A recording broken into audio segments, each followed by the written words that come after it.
তামিরুল মিল্লাতের একটা ছেলে, ভালো ছেলে, ব্রিলিয়ান্ট একটা ছেলে, আপনি বলে দিলেন সে জঙ্গি। পরে দেখা গেল সে একাডেমিক্যালি সে এত ভালো করছে, কিন্তু এভরি টাইম সে বিদেশে যেতে চাচ্ছে, তাকে ইউএস এম্বাসি বা এরা বলছে যে তোমার নামে তো এই রিপোর্ট আছে, তোমার বিদেশে যে কোনো পাসপোর্ট দেওয়া হবে না। অথচ সে ব্রিলিয়ান্ট একটা ছেলে এবং সে জীবনে জঙ্গি করেও নেই, কিন্তু আপনার রিপোর্ট আপনি না জেনে বা আপনি ইচ্ছা করে হোক তারে আপনি জঙ্গি বানায় দিলেন। যে আপনার রিপোর্ট দ্বারা যে লোকগুলো ক্ষতিগ্রস্ত হচ্ছে, সেইটার আপনার সত্যিকার অর্থে আমাদের এটা কারেক্টিভ মেজার আনতে হবে। কিছু কিছু বিষয় আছে, সেগুলো হচ্ছে আমি এর আগেও বলেছি। একটা হচ্ছে যে আমাদের কপিরাইট এনফোর্সমেন্টটা জোরদার করতে হবে। আমাদের কপিরাইট এনফোর্সমেন্টটা খুব জরুরি। এই জায়গাটায় সমস্ত সাংবাদিক এই ব্যাপারে জোরালো কথা বলতে হবে। আপনি 2 মাস খেটে একটা রিপোর্ট করলেন, সেই রিপোর্টটা 1 মিনিটে আর একটা নিউজ প্রতিষ্ঠান বা 100টা নিউজ প্রতিষ্ঠান চুরি করে ফেলবে। আপনি পৃথিবীর সবচেয়ে সুন্দর ছবিটা তুললেন, সেটা একটা খুব বড় পত্রিকায় আপনার বিনা অনুমতিতে ছাপিয়ে ফেলল। আপনি এমন একটা ভিডিও পেলেন, একটা লঞ্চ মাঝ রিভারে পুড়তেছে, ওইখান থেকে ওইটা দেখে একটা মানে যারা যাত্রীরা সেটা ওই আগুনকে সাথে নিয়েই নদীতে ঝাঁপ দিয়ে, একমাত্র আপনার এই ভিডিও আছে, আর কারো নাই। তা আপনার তো এই কপিরাইট প্রোটেকশনটা আমার দিতে হবে। এটা আপনার আয়ের মূল উৎস, এটা আপনার যে আপনি যে ডিফারেন্ট, এটাকে আপনাকে আপনার যে ইন্টেলেকচুয়াল প্রপার্টি, এই প্রপার্টির মূল্যটা আমাদের দেশে একদমই নাই। একটা প্রতিষ্ঠান একটা ভালো রিপোর্ট করলে সাথে সাথে 1000 ওয়েবসাইট এটা চুরি করে। যারা এই চুরি করে তাদেরকে বন্ধ করে দেওয়া উচিত। এডিটর কাউন্সিল অনেক কথা বলেন, ঢাকা রিপোর্টার্স ইউনিটি অনেক কথা বলেন, নোয়াব অনেক কথা বলেন। তাদের উচিত যারা এই সমস্ত একদম বড় রকমের চুরি করছে, ইন্টেলেকচুয়াল প্রপার্টি চুরি করছে, তাদেরকে বন্ধ করে দেওয়া, তাদের ব্যাপারে সোচ্চার হবে। বিকজ এই যে চুরি করার কারণে আমার আপনার বেতনটা কমে যাচ্ছে। কারণ সে একটা ছোট ওয়েবসাইট দেখছে, সে তার দুলাভাইকে দিয়ে একটা ওয়েবসাইট চালিয়ে দেখছে যে সে তো প্রতিদিন 60টা রিপোর্ট করতে পারে চুরি করে। তার তো সত্যিকার অর্থে জার্নালিস্ট রাখার দরকার নাই। আপনার যে বেতন কম পাচ্ছেন সেটার কারণ হচ্ছে কপিরাইট এনফোর্সমেন্ট নাই আমাদের দেশে, সমানে চুরি করে, ভয়াবহ চোর। আমি এএফপিতে যখন ছিলাম, এএফপির মূল কাজ ছিল যে বাংলাদেশে পুরো পৃথিবীতে যে ছবিগুলো আছে সেই ছবিগুলো মানুষজন এই সবাইকে বিক্রি করে সে। তা আমরা এতদিন এটা পারছিলাম না, আমরা পরবর্তীতে আমরা একটা সফটওয়্যার ডেভেলপ করি। ওই সফটওয়্যারগুলো যে ওয়েবসাইট আছে ওয়েবসাইটে দিলেই আমাদের বলে যে এরা একটা টেলিভিশন স্টেশন, সে সবচেয়ে রিচেস্ট টিভি স্টেশন, সে আমাদের 1 বছরে 1320টা ছবি চুরি করেছে। এটা তো ভয়াবহ জিনিস। আপনি যে খাটনির যে ফসল সে 1 সেকেন্ডে চুরি করে ফেলতেছে।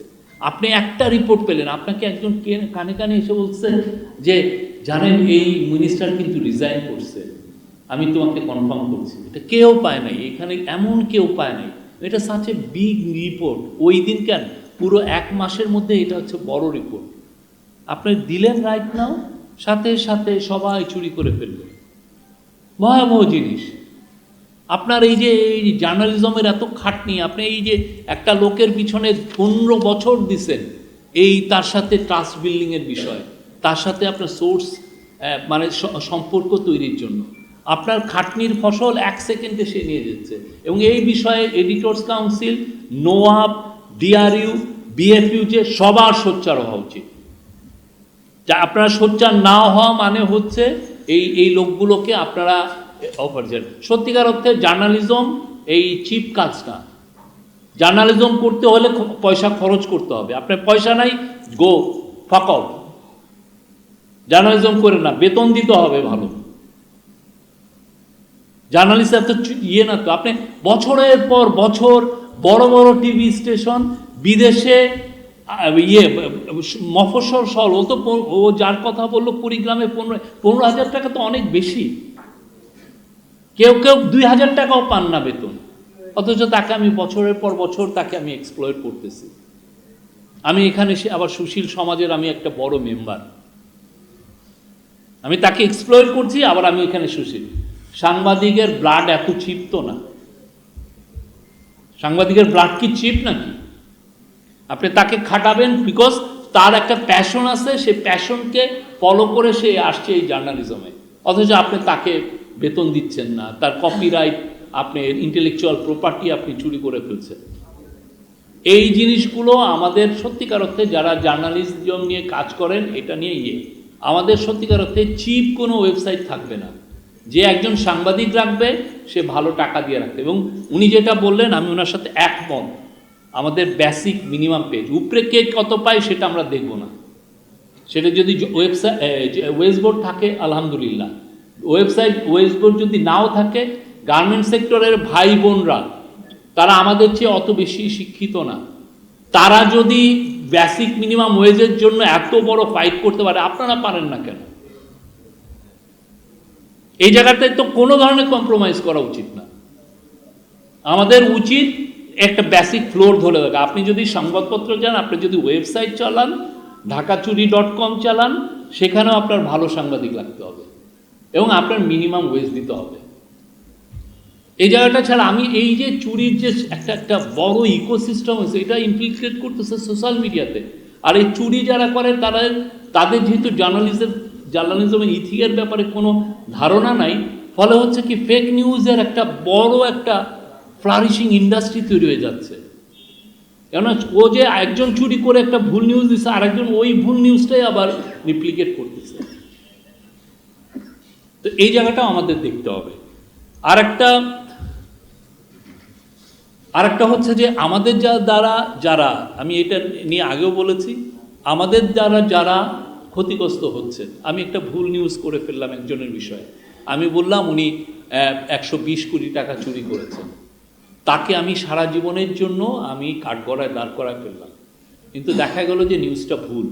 এখন আমি যে ভুল করলাম সেটা নিয়ে আকবর বলেছেন, সেইটার তো আমার সত্যিকার অর্থে এই বিষয়টা নিয়ে আমাদের ভাবতে হবে। আপনি লাইবেল ল আমাদের স্ট্রং করতে হবে, আমাদের ডিফর্মেশন ল স্ট্রং করতে হবে। একটা মেয়ের নামে আমি অন্যায়ভাবে অনেক রিপোর্ট করে দিচ্ছি, তার আমার এইটার পেনাল্টি আমার দিতে হবে। সাংবাদিকতা ইজি না, সরি, আপনি 100% শিওর হয়ে আপনার এই রিপোর্ট করতে হবে। আপনি না শিওর না, আপনি রিপোর্ট করেন না। এবং সেই জায়গায় আমি যেটা এই জায়গাটায় আমরা ফেল করছি। একটা গভর্নমেন্ট অফিসিয়ালের নামে আমি রিপোর্ট করলাম যে উনি 340 কোটি টাকার মালিক, চুরি করে উনি বানিয়েছেন, অথচ উনি খুবই একটা লো প্রোফাইলে একটা থাকে।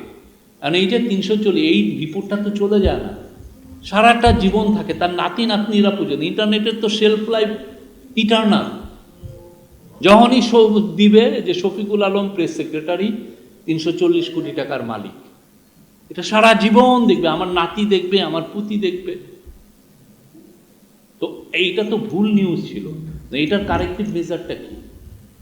বিদেশে যেটা উনি বললেন যে প্রত্যেকটা পদে, বিবিসি বলেন, ডেইলি মেল বলেন, গার্ডিয়ান, এদের একটা বাজেটই থাকে যে এই বছর আমার এতগুলো ভুল নিউজ হবে।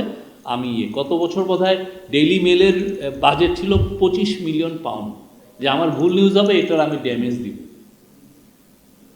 আমাদের এটা থাকতে হবে, যাতে তাতে হবে কি, আপনি ভুল করতে তাহলে আপনাকে এনকারেজ করা হবে না, আপনি ভুল করার ব্যাপারে 300 ভাববেন, আপনি একটা ফালতু নিউজ দেওয়ার ব্যাপারে আপনি 300 বার ভাববেন। এটা খুব আমাদের দরকার। এই জায়গাটা আমাদের এই জন্য দরকার, এক হচ্ছে যে লোকগুলো আমাদের দ্বারা ক্ষতিগ্রস্ত। আপনি একটা লোকরে বলে দিলেন, কি যেন তামিরুল মিল্লাতের একটা ছেলে, ভালো ছেলে, ব্রিলিয়ান্ট একটা ছেলে, আপনি বলে দিলেন সে জঙ্গি। পরে দেখা গেল সে একাডেমিক্যালি সে এত ভালো করছে, কিন্তু এভরি টাইম সে বিদেশে যেতে চাচ্ছে, তাকে ইউএস এম্বাসি বা এরা বলছে যে তোমার নামে তো এই রিপোর্ট আছে, তোমার বিদেশে যে কোনো পাসপোর্ট দেওয়া হবে না। অথচ সে ব্রিলিয়ান্ট একটা ছেলে এবং সে জীবনে জঙ্গি করেও নেই, কিন্তু আপনার রিপোর্ট আপনি না জেনে বা আপনি ইচ্ছা করে হোক তারে আপনি জঙ্গি বানায় দিলেন। যে আপনার রিপোর্ট দ্বারা যে লোকগুলো ক্ষতিগ্রস্ত হচ্ছে, সেইটার আপনার সত্যিকার অর্থে আমাদের এটা কারেক্টিভ মেজার আনতে হবে। এটা দুইটা কারণে আনতে হবে। এক হলো ওই লোকটাকে আমার প্রোটেক্ট করা, আর একটা হচ্ছে আমার জার্নালিজমকে জঞ্জালমুক্ত করা, যাতে আপনি চিন্তা করেন, আপনি জার্নালিজম ইথিক্সটা জেনে রিপোর্টটা করেন। এটা খুবই দরকার। আমাদের দেশে আপনি দেখেন অনেক 100 কোটি টাকার মানহানির মামলা করেছেন, কিন্তু 1 টাকা কেউ পেয়েছে? কোনো ইনস্ট্যান্স আছে কেউ 1 টাকা পাইছে? এবং এগুলো এই মানহানির প্রশ্নগুলো আনলে আমাদের এডিটর্স কাউন্সিল বা ইয়েরা সবাই ভাবে না এগুলো আনা যাবে না। কেন আনা যাবে না? আপনি যদি জার্নালিজম করতে চান এটা থাকবে। আমরা যেই লোকগুলো আমাদের দ্বারা ক্ষতি করছে তাকে আমার দিতে হবে। কারণ জার্নালিজম তো চিপ না, কোনো দেশেই চিপ না। আপনি বাজে বাজে কথা লিখে ফেলবেন, তার মানহানি করবেন, তাকে আপনি কোনো তার এইটার একটা কোনো কারেক্টিভ মেজার থাকবে না।